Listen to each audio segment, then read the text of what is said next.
Joseph Henry, I think, is the man. This is the guy that started off basically electrical understanding as well. I'll go ahead and read this whole thing out because I want people to really get what this guy was all about. Here's a picture of him. I think that's a good picture. And I think that's a better picture of him working in his laboratory. And there's one of the contraptions he built.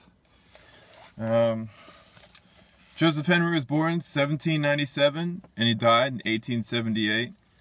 I'll go ahead and read this whole thing out because there's a lot of information here I think people should know. A prolific and energetic American scientist, Joseph Henry's long life was crowded with invention and discovery. His most important achievements were the development of the first practical electromagnet, leading to rudimentary electric telegraph, the construction of the earliest electric motor, and the discovery of self-inductance, which had vital importance in the design of electrical circuits. Now, when we talk about star formation, I think this is going to be the bread and butter of star formation, not gravitational collapse as per establishment, rainy day physics. It's self-inductance, which leads to star formation. Alright, Henry's introduction to science came by accident at the age of 16. While staying at a relative near his home in Albany, New York, he chased a rabbit to ground beneath the floors of an old church. Losing interest in the rabbit, Henry began to explore the church and soon came upon a book of shelves. A shelf of books. Among them was old but beautiful illustrated volume on experimental science. Fascinated, Henry leafed through the pages and from that moment decided that his future lay in science. Henry enrolled at the Albany Academy, intending to study medicine, but changed to engineering. Soon after graduation, he returned as a lecturer in science and mathematics. At about this time, Henry's main interest lay in European discoveries concerning electricity and magnetism, especially in the efforts made to build electromagnets by winding a current-carrying wire around an iron core. The iron core has a high magnetic permeability. That's what Henry's named after, magnetic permeability. He realized, or it says here in 1829, when he was, 32, Henry set about improving the European design. He realized that the key to making a really powerful magnet was a number of turns of wire on the iron core.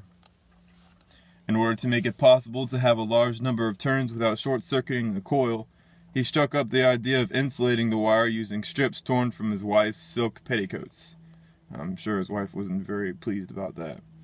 The results were spectacular. Europe's most powerful magnet can barely lift 9 pounds. Henry's could lift over 2,000 pounds. That's a lot of weight.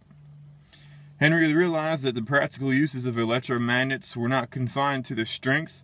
He explored the possibilities of using them to send messages over long distances. His plan was to connect a small electromagnet to a battery by wires over a mile long. An operator at the battery can make and break the electric current, or the electric circuit, thus switching the magnet on and off. The magnet therefore can be made to attract and release a metal bar in a sequence determined by the operator and so send messages in signal code. Henry soon put his idea into practice and by 1831, when he was 34, had built the first electric telegraph. That's Henry that did that. However, believing that scientific discoveries were the property of all mankind, he did not patent his invention, and in 1844, with Henry's help, Samuel Morse set up the first patent telegraph. Morse avoided any public acknowledgement of Henry's contribution, taking all the credit and financial reward for the breakthrough.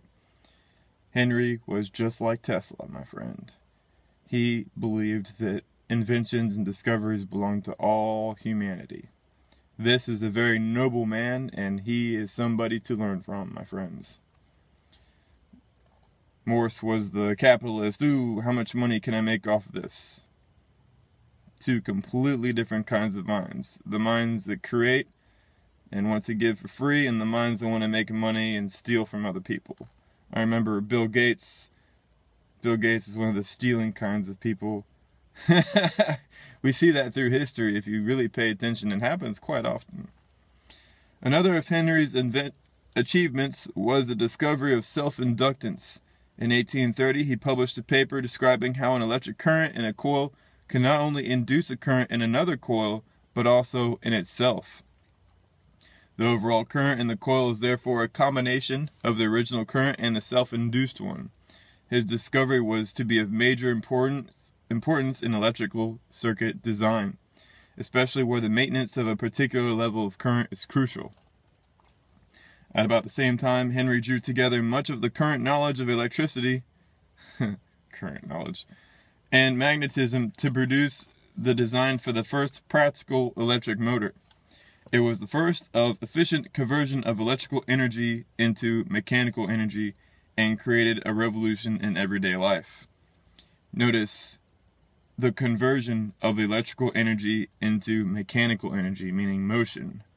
When you have a star being born, you take the electrical energy from galaxy birth and you somehow make it to where, depending on however magnetically permeable that material is, it converts to mechanical energy, and it's what causes everything to clump together in outer space. Or actually, star formation. That's how star formation happens, and then the clumping together happens inside the star via gravitation. So there are two main ideas there that need to be included. It's not gravity does everything, that's false. Electrical interactions in outer space are essential for outer space interactions, and to explain phenomenon and epiphenomenon. It says here, Henry's motors is the motive force of innumerable modern applications such as refrigerators, vacuum cleaners, and electric shavers, meaning he probably could have made money on all that stuff and became a billionaire if he wanted to. A dedicated scientist throughout his life, Henry also worked in the applications of science for the benefit of society.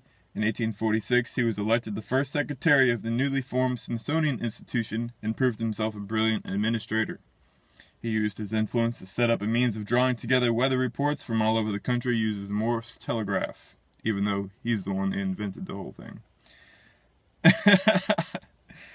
A system upon which the present United States Weather Service is found. So we should actually be calling it the Henry Telegraph. But, you know, history books have it.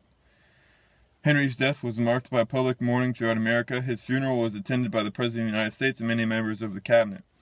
A few years later, his memory was honored when a unit of self-inductance was named after him. Now I'm going to go over the unit of self-inductance real quick so people understand what that means. I have my trusty laptop here. And Henry is a unit. It says here, the Henry symbol H is the unit of electrical inductance in the International System of Units. The unit is named after Joseph Henry, the American scientist who discovered electromagnetic induction independently of and at about the same time as Michael Faraday in England.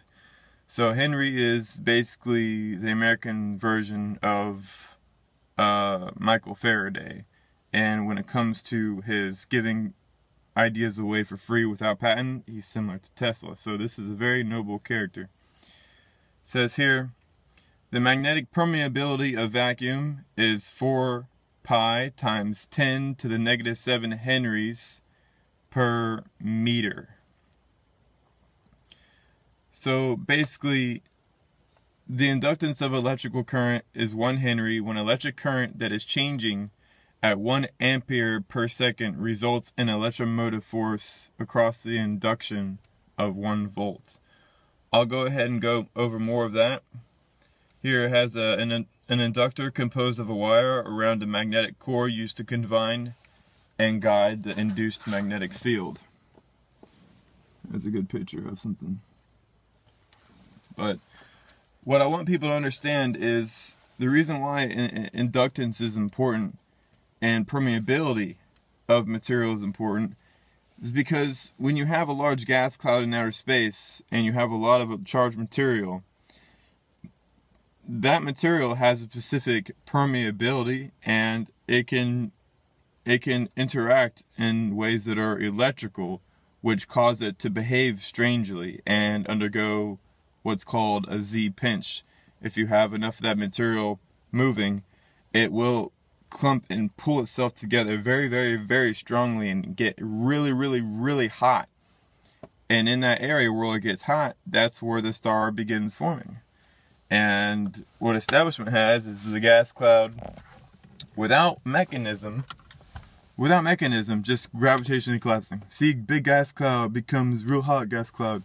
They have no explanation for it because they completely ignore electrical and magnetic interactions in outer space.